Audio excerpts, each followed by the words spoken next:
Good afternoon, YouTube world. This will be part 3 of the XR200 resurrection. It's been over a week since I did part 1 and 2. I picked up an air filter for it because the old one had a few holes in it. If anyone wants to buy this filter, let me know in the comments. I'll give you a good deal on it. It still has a little bit of life left. You might get 6 months out of it or something, but it's probably down to about, I'd say, 16 to 18% filtration. But it'll work. Anyway, I bought this 04 KTM 50 senior for my boy. We went out of town yesterday and picked it up. We did a 12-hour trip, round trip there and back. Me, him, and my dad. So there'll be some videos on that. We're actually I'm gonna bring him out riding there this afternoon. It's cool. It's I'm in Sault Ste. Marie, Northern Ontario, and we had a low last night of 1 degree Celsius, so fall is in the air. I'll set you guys up in a time lapse.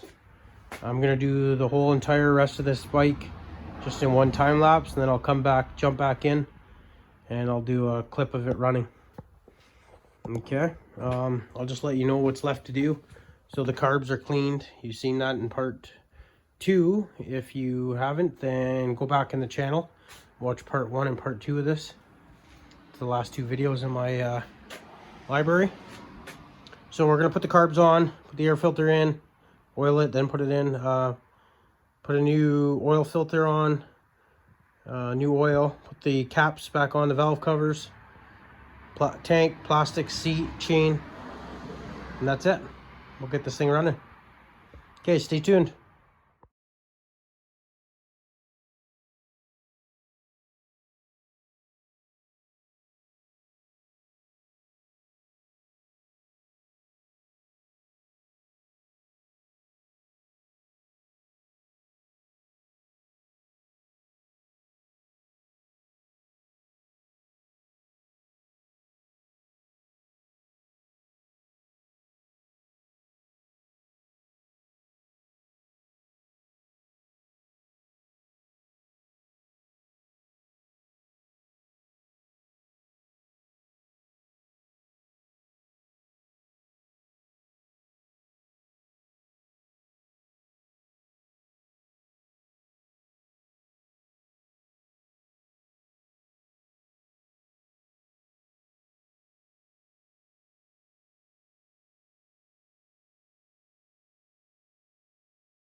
Hey guys, okay, there's a little time lapse. I split it up into 2 because I ended up taking my son out biking on his motorbike there. So it'll be 2 little time lapses. You guys missed quite a bit of it actually. I fought with these 2 carburetors like you wouldn't believe to get them on and to get that intake in. Anyway, they are on. They're all booted up properly and sealed. The new filter's in, and I got all the plugs back in the engine. So I just tidied up. I can't stand working in a mess, so I had that old air filter foam broken down. It was all over the place. So it was on my last nerve. Anyway, I got it all bagged up. And just so I can give it to the owner of the bike just to show him. But anyway, so I'm all cleaned up, tidied up. I got all the nuts, bolts, hardware cleaned up there. I have the parts washer full of miscellaneous stuff, shifter, chain guard, foot peg, whatnot. That stuff there's got to be washed in the parts washer. So I will do that. I'll do that off camera right now. And then stay tuned. So the next part you see on here is going to be another time lapse. And it'll be of the final assembly. Okay? I might do a little bit. Like I said, I might clean those parts in there in the parts washer and whatnot. And then I'll set up the camera and we'll do a short time lapse. I'll try to keep this video under 10 minutes. And put the tank on, the seat, the number plates, put the fresh oil in it, new filter, whatnot. Okay? Stay tuned. It'll be running soon.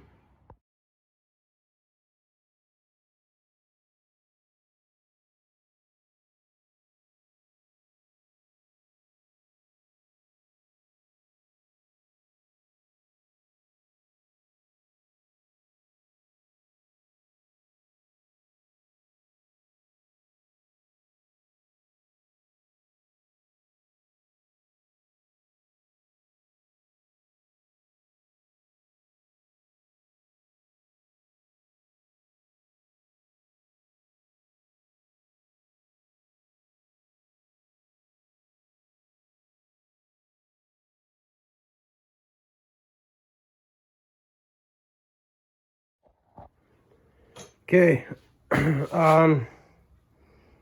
this is the second day here now. I figured out why, well, we already knew why the case is broken because of the chain, right? But you guys take a look at this. So I didn't see this when it was all dirty, okay? So I took that chain apart, I looked for a master link, right? So I found the master link. If you look closely at this, there's no channels cut in the two pins here for the clip to hold it on. I've never seen this before. Let's bring it over to the bench and I'll explain it to you guys a little bit.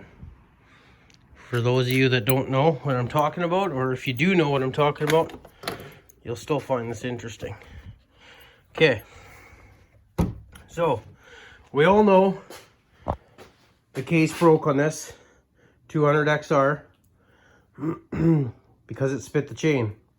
Previous owners, I don't know how long ago, could be 10 years ago, could have been 20 years ago. Anyhow, it spit the chain, broke the case. I repaired the case.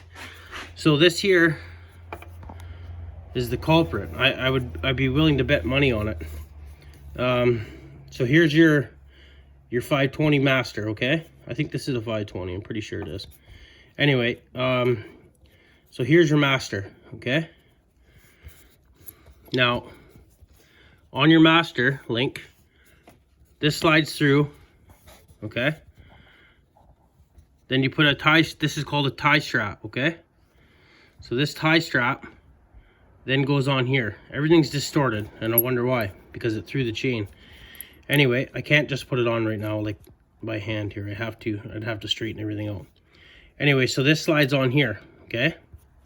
Now in order to lock that on, so this piece here, the master stays on the chain and the chain doesn't come off and go through the case like it did, you have this here C-clip tie strap, okay? So this sits like this. Let's see if I can get it in focus here a little better. Okay, where'd it go? I'm looking through the camera while I do this, so. Okay, so this here goes on here. See the big end? And then it slides forward. And you always put the nose of this in the direction of can't talk today. chain travel. Anyhow, there is usually, on these 2 pins, there's usually a slot cut right here and right here, the thickness of this tie strap clip. Okay, as you can see how distorted, twisted, and bent this is? Because somebody didn't know what they were doing, and they forced this over the size of these pins, which it's not meant to do. Okay, so once it's on here, there's nothing holding it from going like this and sliding off. There's no channels cut in here in the pins. Okay, so this here is just a regular link that somebody took out of a chain and probably wanted to get back on the road or on the trail, and they decided, or maybe they didn't know, that it didn't need the channels in there. So that's, I'd be willing to bet money on it that this homemade master link, whatever you want to call it, you know, jimmy rigging something like that, caused all that damage there that I repaired. Okay, so this is as far as this is going to go today, because it is Sunday afternoon. I live in Northern Ontario in a smaller town, and I'm not going to be able to get another 520 master link. Correct me if I'm wrong, if that's not a 520. I'm pretty sure it is.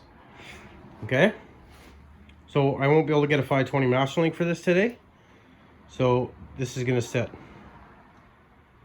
unless I have one kicking around here. I'm going to take a look, but I don't think I do. Anyway, we will put the tank on, the plastics, the seat, and I will get it running today, and put the oil in it and whatnot. And I'm gonna have to wait, go pick up a 520 master link tomorrow after work to put that together. So I just wanted to tune in here, jump in the video, and show you guys what's going on here. Okay, and when I get the other master link, I'll show you what I'm talking about. Okay, stay tuned.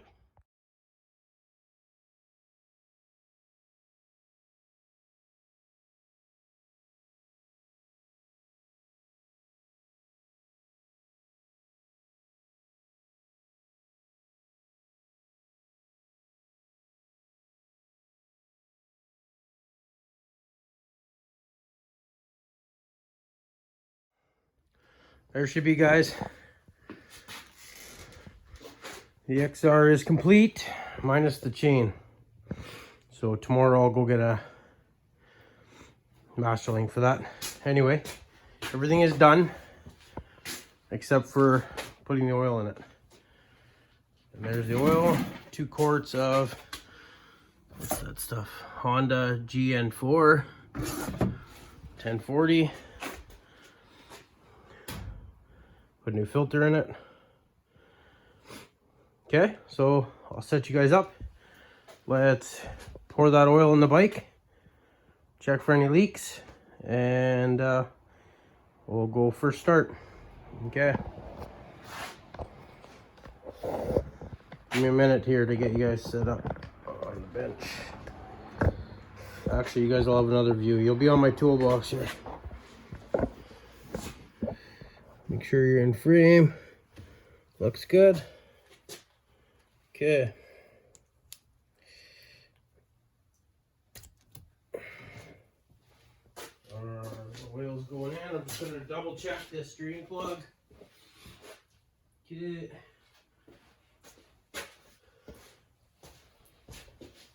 There she goes, guys.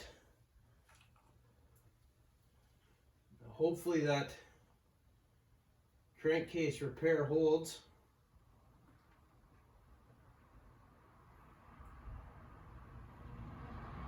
The moment of truth.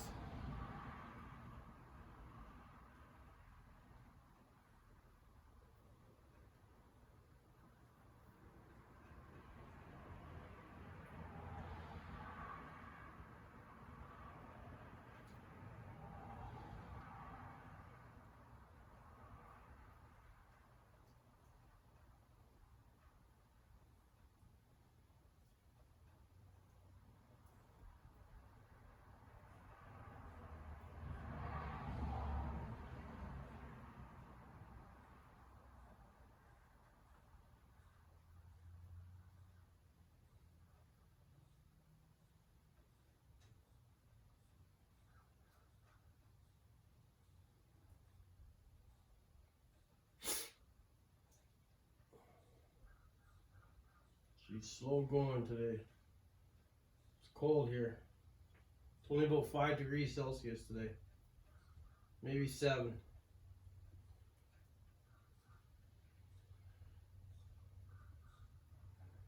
Got about another half a quart to go.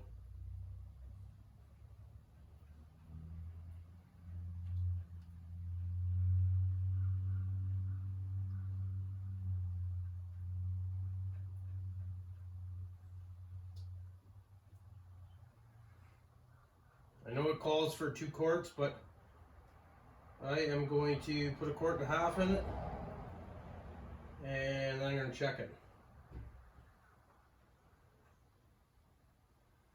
Okay.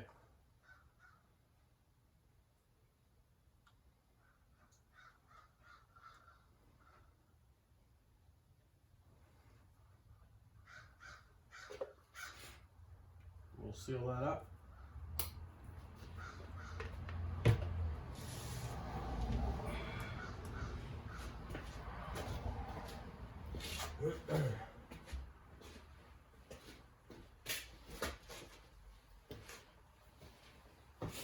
Give it time to settle in there a little bit.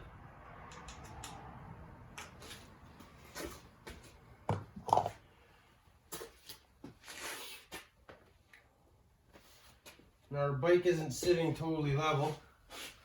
It is leaning forward. So I'm going to take it off the stand.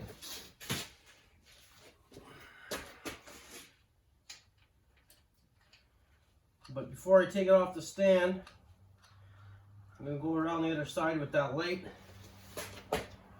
Check out for any leaks.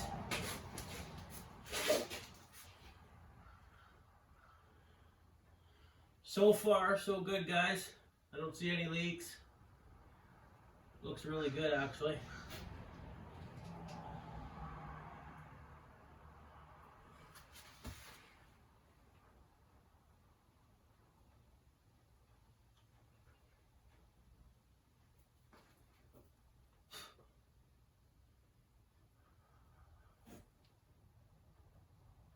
Okay, no leaks. Let's get this thing on the ground, get it level, and then we'll check the oil level.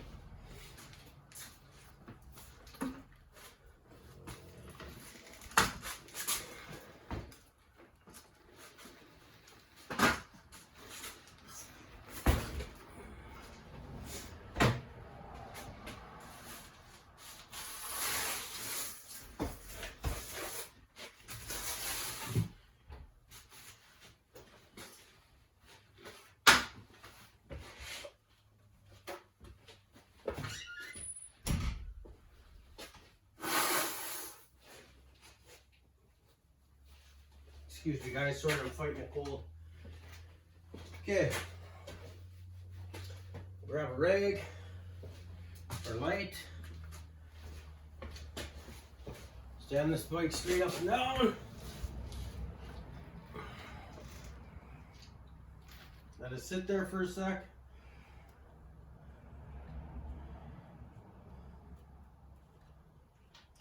Pull your dipstick out. Wipe her clean. Sit straight, hold it straight.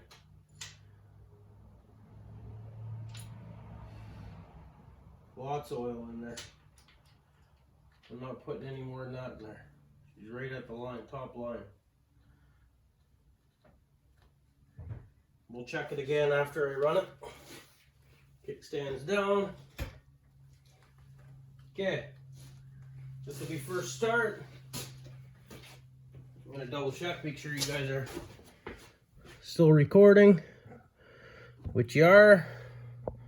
Let's straighten you up a little bit there. Okay, moment of truth. Fuel on. We'll give that a minute to fill up the carbs. I'm gonna check for any leaks.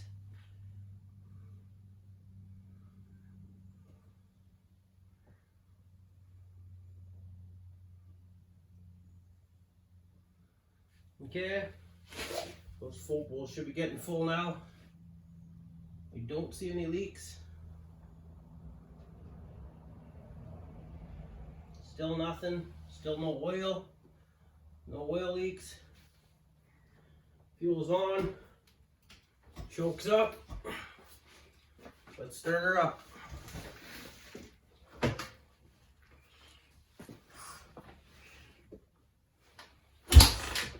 One.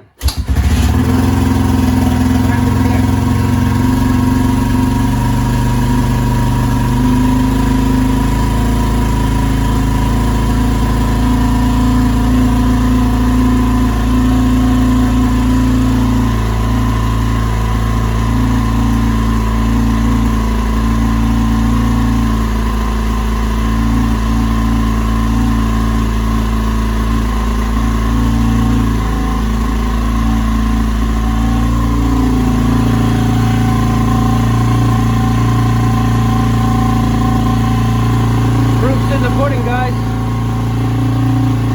second check fired, and you know I ain't bullshit. You see me pour the oil.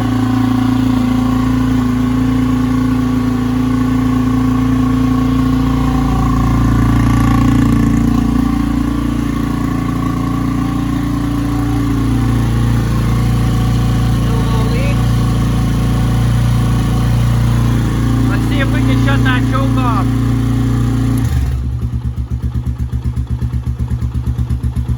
Look at that. And it's cold. Cold, wet, rainy day. Okay. Let me fire her back up here.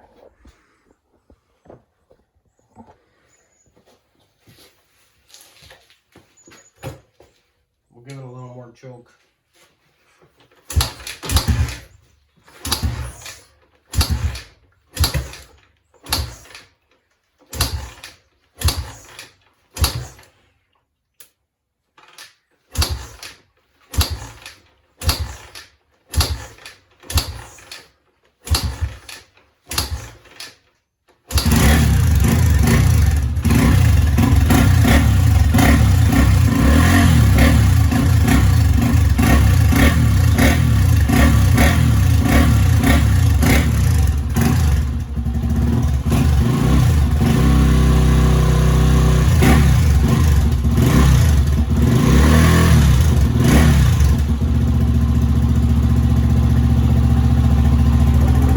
Okay guys, I shouldn't have put the choke on there.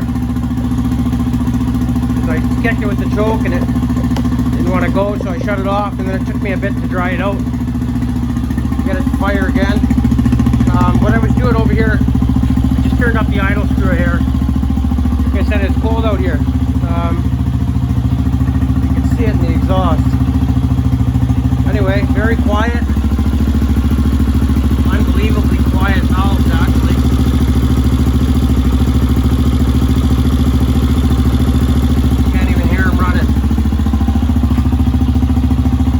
You guys know some of these old Hondas, you can really get some loud top end noises out of them when they're worn out.